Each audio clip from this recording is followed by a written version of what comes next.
Om Swastiastu. Assalamualaikum warahmatullahi wabarakatuh.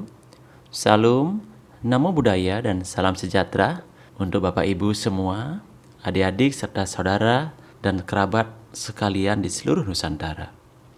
Berjumpa kembali dengan Dityang Esa Putra dari SBA Foundation, tetap dalam acara yang sama, yaitu pesan kasih semesta sebagai setitik cahaya penerang di setiap langkah kita dalam kehidupan ini, agar bisa mendapatkan kehidupan yang semakin membaik lagi ke depannya.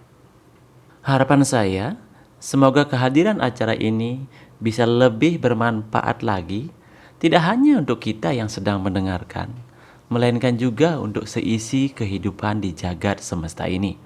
Saya juga berharap agar acara ini juga bisa menjadi penguat hati bagi yang ragu. Sekiranya jika hari ini hati Bapak Ibu masih merasa ragu, karena melihat impiannya yang sepertinya seolah-olah semakin jauh untuk bisa diwujudkan, saya pun juga berharap agar acara ini juga bisa menjadi penguat jiwa yang saat ini sekiranya sedang sedih karena melihat seolah-olah permasalahannya terus datang tanpa henti-hentinya. Nah, namun sebelum saya lanjutkan ke topik kita yang hari ini, saya ingin bertanya terlebih dahulu pada Bapak Ibu sekalian, sebagai sahabat, sebagai saudara yang begitu istimewa dalam kehidupan ini. Nah, pertanyaan yang pertama, apakah Bapak Ibu, saudaraku sekalian, di pagi yang indah ini sudah berucap syukur ketika tadi baru terbangun dari tidur?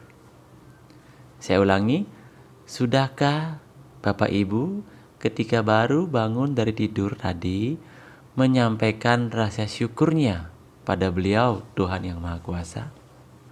Hal ini sangat penting, sebab dengan memancarkan rasa syukur, itu berarti Bapak Ibu sedang menyampaikan rasa terima kasih pada Beliau. Dan juga dengan bersyukur, tanpa disadari Bapak Ibu sedang mengundang agar hadir kembali kebaikan-kebaikan, rejeki-rejeki, dan berkah yang baru dalam kehidupan Anda. Karena rasa syukur itulah yang sebenarnya mengundang untuk keberkahan lebih baik lagi hadir dalam kehidupan kita. Nah, bagaimana? Sudah bersyukur enggak hari ini? Sudahkah bersyukur pagi ini?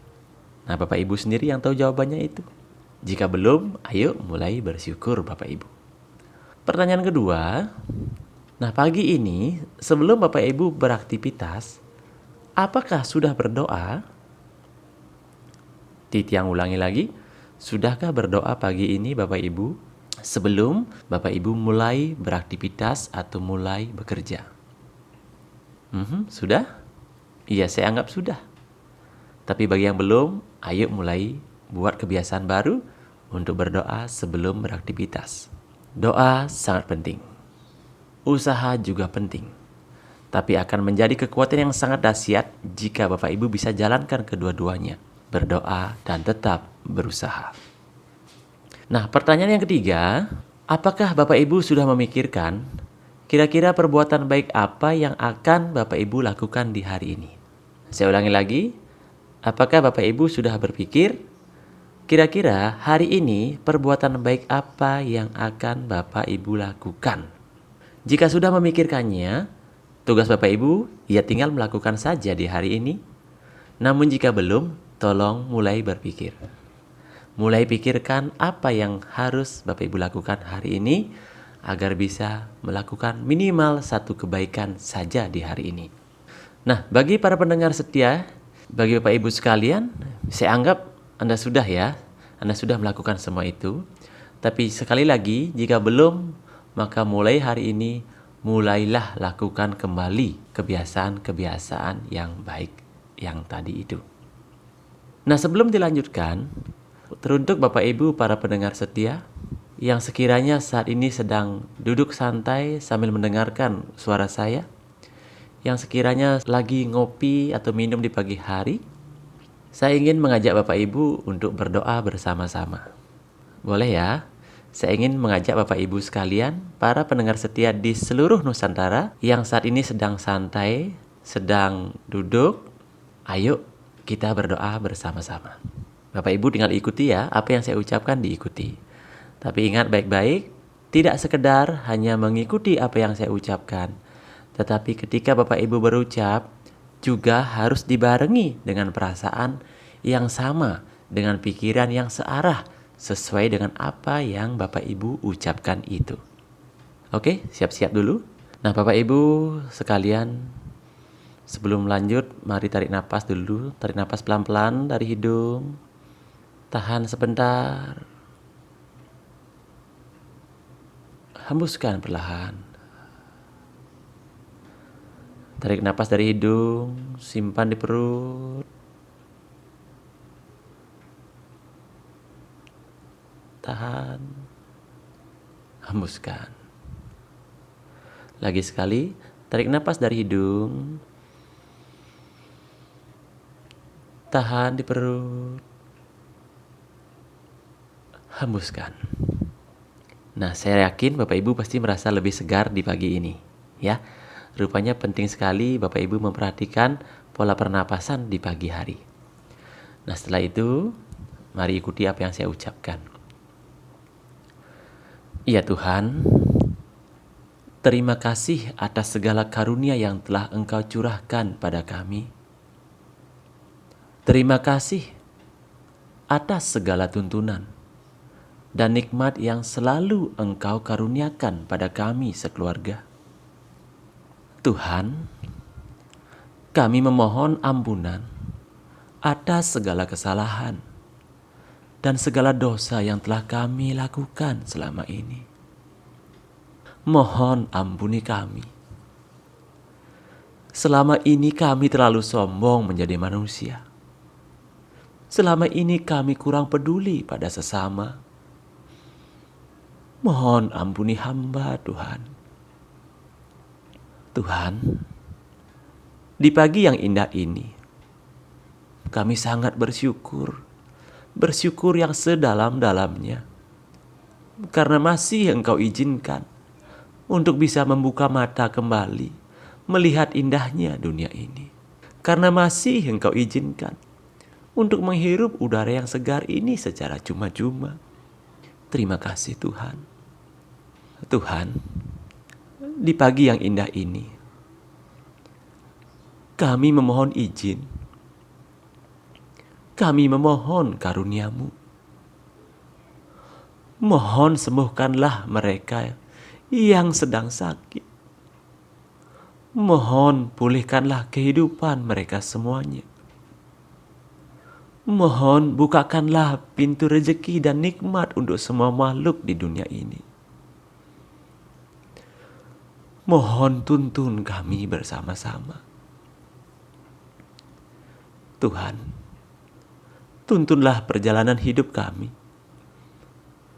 agar kami bisa berarti untuk keluarga kami, agar kami juga berguna sebagai penyalur berkah-Mu untuk hamba-hamba-Mu yang lain.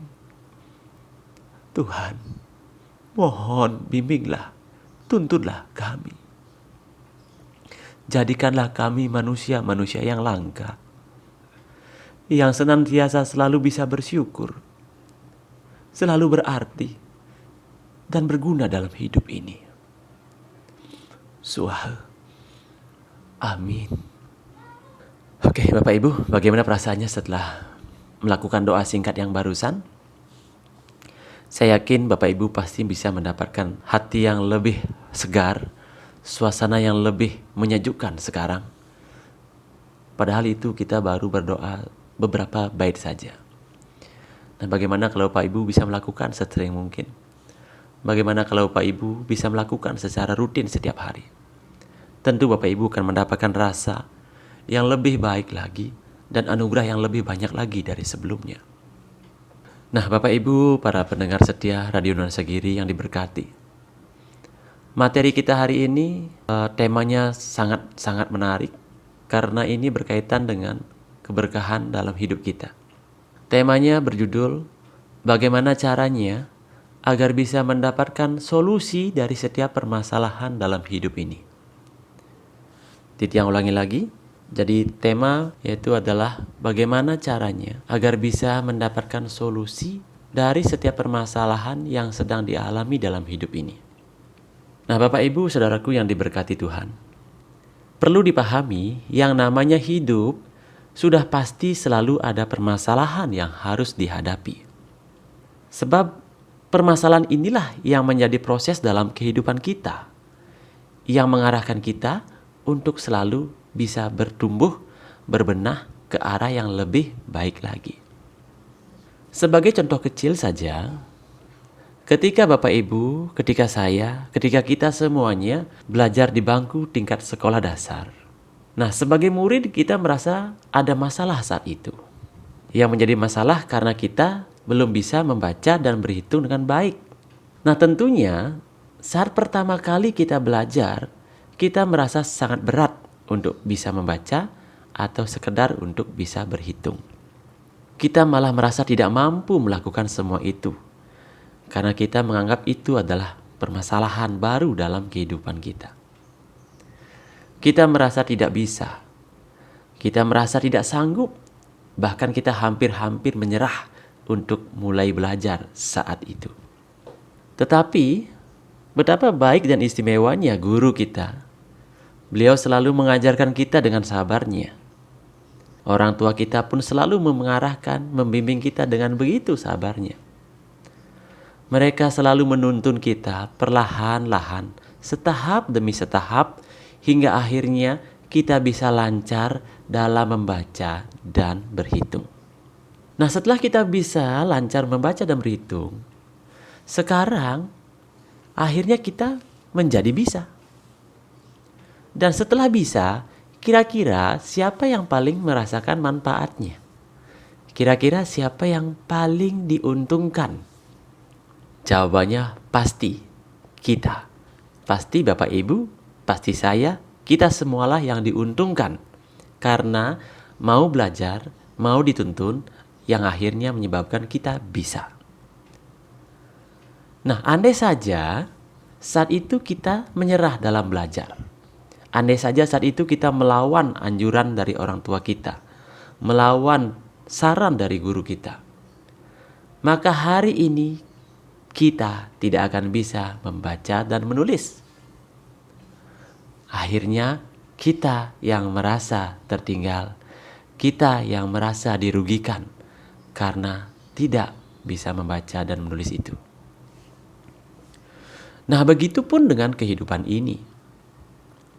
Tuhan telah menuntun kita melalui pemahaman, melalui ayat-ayat dalam kitab suci yang telah beliau turunkan ke dunia ini. Beliau telah menuntun kita melalui orang-orang suci yang dihadirkan ke dunia ini. Melalui para guru yang dihadirkan dalam kehidupan ini.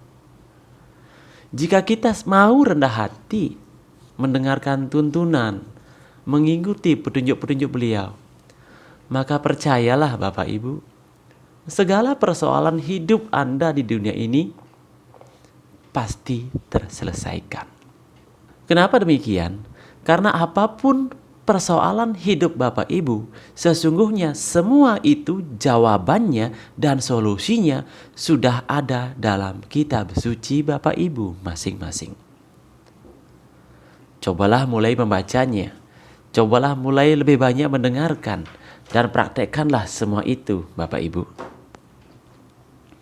Nah, berkaitan dengan topik kita hari ini, yaitu bagaimana caranya agar bisa mendapatkan solusi dari setiap permasalahan hidup ini. Jawaban yang pertama adalah dengan cara mendekatlah pada sumber yang maha dahsyat. Padanya Tuhan yang maha kuasa. Nah, berkaitan dengan topik kita hari ini, yaitu bagaimana caranya agar bisa mendapatkan solusi dari setiap permasalahan hidup. Nah, jawabannya adalah yang pertama, kita harus selalu mendekat padanya. Saya ulangi lagi, jawabannya adalah kita harus selalu mendekat padanya. Dengan cara apa? Ya jelas, dengan cara bersujud tepat waktu pada beliau. Dengan cara mengikutilah segala perintah dan tuntunan beliau. Memohonlah padanya. Apapun yang Anda inginkan, apapun yang sedang Anda alami, ceritakanlah padanya. Tidak hanya itu, kita harus sering meminta maaf pada beliau. Memohon ampunan padanya, tanpa perlu mempertanyakan apa salah saya, apa kekeliruan saya. Langsung saja minta maaf. Karena kita sebagai hamba beliau, sebagai makhluk Tuhan, kita pasti punya banyak kesalahan. Tidak hanya itu, saat Bapak Ibu mendekat padanya, saat Bapak Ibu sedang bersujud padanya, itu adalah momen yang paling penting. Untuk apa? Untuk menceritakan, untuk meminta solusi dalam segala hal pada beliau, Tuhan yang Maha Kuasa. Nah, mungkin saja di antara Bapak Ibu, para pendengar sekalian, ada yang menjawab dan ada berpendapat, selama ini saya sudah sangat mendekat. Saya sudah sangat taat dalam ibadah. Saya sudah sangat rajin sembahyang. Tapi kenapa belum mendapat solusi? Tapi kenapa masih belum mendapatkan jawaban? Oke, apakah Bapak Ibu sudah yakin seperti itu? Sudah yakinkah Bapak Ibu betul-betul mendekat padanya? Betul-betul taat padanya? Nah, jika belum yakin, saran Titiang, ayo mendekat dulu padanya. Mohon dulu padanya. Ceritakan dululah pada beliau, Tuhan yang Maha Kuasa. Dan ingat, ketika melakukan, lakukanlah dengan sangat sungguh-sungguh. Mohon maaf, karena banyak sekali di antara kita, Tiang pun dulu sama mengalami saat dekat, saat bersujud, saat sembahyang. Kita sering sekali melakukannya dengan terburu-buru. Ada yang merasa demikian enggak? Sembahyangnya buru-buru karena waktunya mepet, atau sembahyang sekedar sembahyang saja. Nah, jika itu yang terjadi, ayo Bapak Ibu Saudaraku, mari berbenah demi keberkahan dan kemuliaan dalam hidup kita. Nah, di satu sisi, jika Bapak Ibu benar-benar yakin kalau selama ini sudah selalu mendekat padanya, sudah yakin sudah sangat melakukan dengan maksimal, namun masih saja belum mendapatkan solusinya, boleh jadi saat Bapak Ibu mendekat itu barangkali belum 100% maksimalnya. Nah, maka dari itu mari kita cross check satu persatu. Ya. Jadi apa yang saya sampaikan, Bapak Ibu juga cross check di hati Bapak Ibu, apakah mengalami seperti apa yang saya sampaikan. Ini bagi yang merasa sudah sangat taat, sudah sangat berbakti, sudah sangat mengikuti segala perintah dari beliau, Tuhan yang Maha Kuasa. Nah, pertama, adakah Bapak Ibu mendekatkan diri padanya saat Bapak Ibu sedang perlu saja? Saya ulangi, apakah Bapak Ibu mendekatkan diri padanya saat sedang dalam kondisi memerlukan? Atau Bapak Ibu selalu bersujud dalam segala situasi dan kondisi? Kenapa demikian? Semesta berpesan, wahai anakku, mendekatlah padaku dalam segala kondisimu. Karena apa? Karena aku sangat menyayangimu. Di situ jelas ditekankan agar kita selalu mendekat dalam segala kondisi. Entah kita dalam proses ujian, dekatkan diri padanya. Entah kita saat bersenang-senang, saat bahagia, saat merasa sangat gembira, kita pun harus bisa lebih mendekat padanya. Sebab apa? Beliau menyatakan karena beliau sangat menyayangi kita. Nah, sebagai contoh, kita sebagai orang tua, anak saat dalam kondisi yang kurang baik, dia bercerita sama kita, berkeluh kesah. Dan saat dia sedang senang pun, dia bercerita pada kita. Tentu sebagai orang tua, kita merasa itulah anak yang istimewa. Karena apa? Dia selalu berbagi cerita dalam segala kondisi. Beliau pun sama. Kita sebagai hamba beliau, ayo tetap dekat dalam segala kondisi dan dalam segala situasi. Itulah yang menyebabkan cinta kasih beliau akan semakin membaik. Cinta kasih beliau akan semakin maksimal dalam kehidupan kita. Nah, itu cara Bapak Ibu cross check untuk sesi yang pertama ini, yaitu apakah kita dekatnya saat perlu saja atau kita selalu mendekat dalam segala kondisi. Nah, sudah dicek Bapak Ibu, Sudahkah dicocokkan dengan hati dan perasaan Bapak Ibu? Nah, berikutnya, adakah Bapak Ibu ketika dekat itu sekedar mendekat saja? Seperti sistem mekanis saja, kita hanya melakukan secara otomatis saja, tanpa ada rasa sama sekali. Nah, semesta berpesan, "Wahai anakku, bisakah engkau merasakan kebersamaan bersamaku? Bisakah engkau meluangkan waktu untuk memperhatikanku? Jika sudah bisa, maka terimalah pertolonganku." Saya ulangi, semesta berpesan, "Wahai anakku, bisakah engkau merasakan kebersamaan bersamaku? Bisakah engkau meluangkan waktu untuk memperhatikanku? Jika sudah bisa, maka terimalah pertolonganku." Nah, ini penting. Kadangkala saat kita sembahyang, sudah berada di tempat ibadah, sudah berada di tempat suci, tapi kita tidak merasa kebersamaan kita padanya, pada beliau. Kita malah sibuk ngobrol sama orang lain, sibuk memikirkan hal-hal di luar tempat ibadah itu. Nah, di sana kan dibilang, "Bisakah engkau merasakan kebersamaan bersamaku?" Jadi manakala Bapak Ibu berada di sebuah tempat ibadah, hatinya, pikirannya itu harus betul-betul sedang merasa bersama dengan beliau. Di samping itu juga dinyatakan, "Bisakah engkau meluangkan waktu untuk memperhatikanku?" Nah, kadangkala kita sudah berada di tempat ibadah, yang menjadi perhatian kita bukanlah simbol-simbol suci beliau, bukanlah ayat-ayat suci beliau, tapi yang sering menjadi perhatian kita adalah orang lain. Yang sering kita perhatikan adalah kondisi di sekitar kita, bukan memperhatikan suasana di tempat ibadah itu. Padahal jelas beliau menyampaikan, "Luangkan waktu untuk memperhatikanku. Dan jika kita sudah melakukan semua itu, terimalah pertolonganku." Itu pesan beliau. Artinya apa? Mulai hari ini Bapak Ibu yang merasa sudah sangat taat beribadah dan bersujud, mari lakukan persembahyangan bukan dengan sikap mekanis, artinya secara otomatis, datang sekedar datang saja, sujud sekedar bersujud saja. Bukan itu yang diharapkan. Tapi datanglah, bersujudlah dengan perasaan pada beliau, dengan merasa bersama beliau, dan perhatian hanya pada beliau. Itu yang dimaksudkan. Oke, ayo Bapak Ibu silakan cross check di hati Bapak Ibu masing-masing. Berikutnya adalah, adakah Bapak Ibu selalu memposisikan beliau selalu di posisi terdepan dari setiap urusan Bapak Ibu? Atau Bapak Ibu kadang meletakkan atau memposisikan beliau di depan, kadang di tengah-tengah, kadang di belakang, atau kadang lupa? Maksudnya gimana?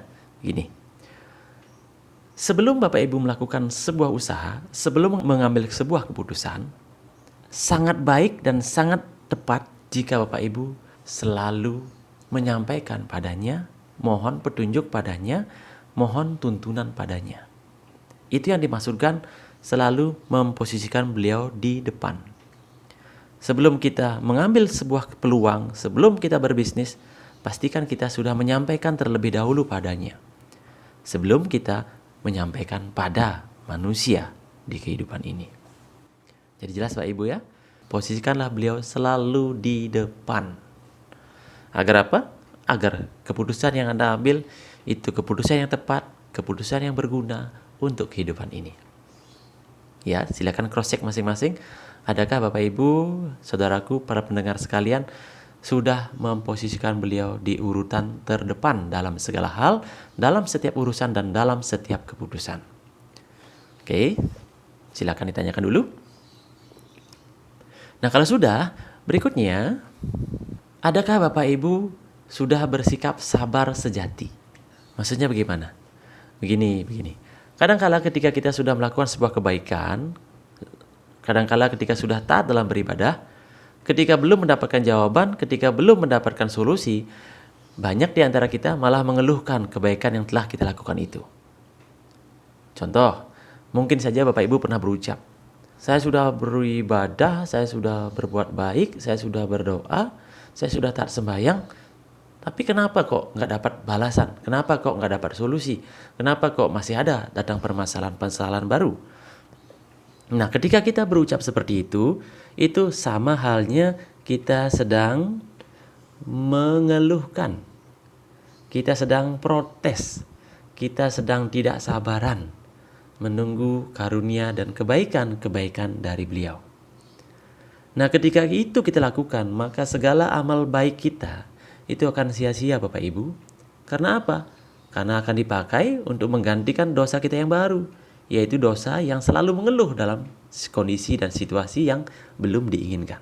Nah, kata kuncinya Bapak Ibu, mohon lebih sabar ketika sudah taat, sudah mendekat padanya, tapi belum mendapatkan solusi, tolong lebih sabar dan bersabar menunggu jawaban itu tanpa ada keluhan, tanpa ada unek-unek yang sifatnya menggerutu atau mengeluh atas kondisi tersebut.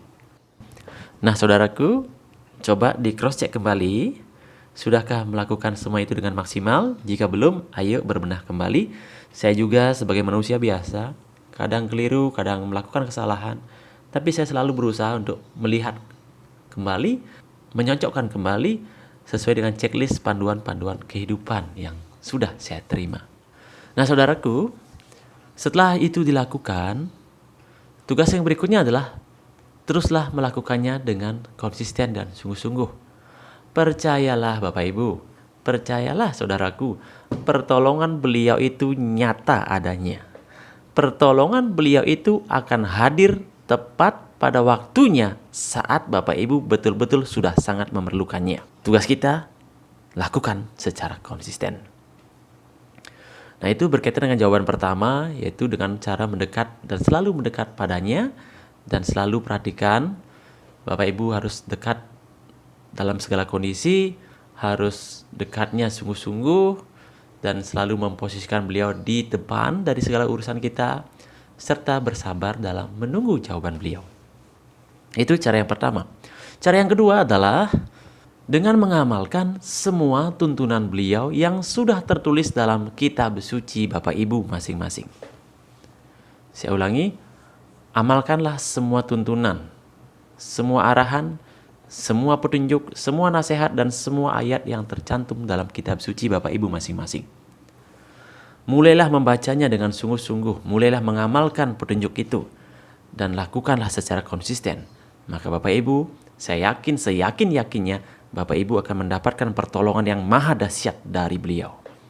Nah, Bapak Ibu, saudaraku, para pendengar setia, sebelum saya akhiri, jadi kesimpulan dari topik kita hari ini, untuk mendapatkan solusi dari setiap permasalahan yang kita hadapi, itu adalah dengan cara pertama, masih ingat? Mendekatlah padanya, dan saat mendekat Bapak Ibu selalulah mendekat dalam segala situasi dan kondisi. Bapak Ibu harus selalu meletakkan beliau di posisi terdepan dari setiap urusan. Dan setelah itu Bapak Ibu agar mendekatnya tidak sekedar mendekat, tapi mendekatlah dengan sungguh-sungguh, serta selalu bersabar dalam menunggu jawaban dan solusi itu. Nah, cara kedua adalah dengan mengamalkan dan menerapkan segala tuntunan dari beliau yang telah beliau cantumkan, yang telah beliau turunkan dalam kitab dan ayat-ayat suci kita masing-masing. Dan dalam hal ini saya menekankan kembali bahwa akan selalu ada permasalahan baru sebelum kita bisa naik ke tahapan yang berikutnya. Bapak Ibu akan selalu dihadapkan dengan permasalahan-permasalahan baru sebelum Bapak Ibu dipantaskan dan dilayakkan untuk menerima derajat level atau berkah yang lebih tinggi lagi. Jika kita mau bersabar dan terus belajar, maka akan ada nikmat yang akan kita terima. Dan nikmat itu adalah nikmat yang sejati dari beliau. Sekalipun saat ini kita belum bisa melihat nikmat yang akan kita terima itu. Nah, baiklah Bapak Ibu, sekiranya untuk hari ini saya cukupkan dulu sampai di sini. Jika ada di antara Bapak Ibu, para pendengar setia sekalian, yang ingin berkonsultasi pada kami, yang ingin berbagi cerita kehidupan pada kami, yang ingin mendapatkan tuntunan lebih lanjut lagi, yang persilakan Bapak Ibu untuk bisa hadir ke pasraman kami, yaitu setiap hari Kamis jam 7 malam. Dan untuk info lebih lengkapnya, Bapak Ibu bisa menghubungi panitia yayasan kami, yaitu di nomor 081 77 77 257. Yang ulangi lagi, bagi Bapak Ibu yang ingin berbagi cerita, yang ingin mendapat solusi lebih lanjut lagi, yang ingin mendapat tuntunan lebih mendalam lagi, yang persilakan Bapak Ibu untuk hadir ke pasraman kami setiap hari Kamis jam 7 malam. Nah, untuk info lebih lengkap lagi, Bapak Ibu bisa menghubungi panitia yayasan kami di nomor 08177772257. Yang ulangi 081 7-nya 4 kali 257. Nggih, Bapak Ibu, Tiang doakan agar Bapak Ibu sekalian, para pendengar setia, selalu mendapatkan kemudahan di dalam setiap urusan, selalu mendapatkan tuntunan, selalu dibukakan pintu rezeki, hidup bersama keluarga yang selalu tentram, harmonis dan damai sebagai hamba dan abdi beliau yang diistimewakan. Nggih, titiang sinep demun untuk Parma Santi. Om Santi Santi Santi Om. Wassalamualaikum warahmatullahi wabarakatuh. Salam, namo buddhaya, dan salam sejahtera untuk kita semuanya. Rahayu.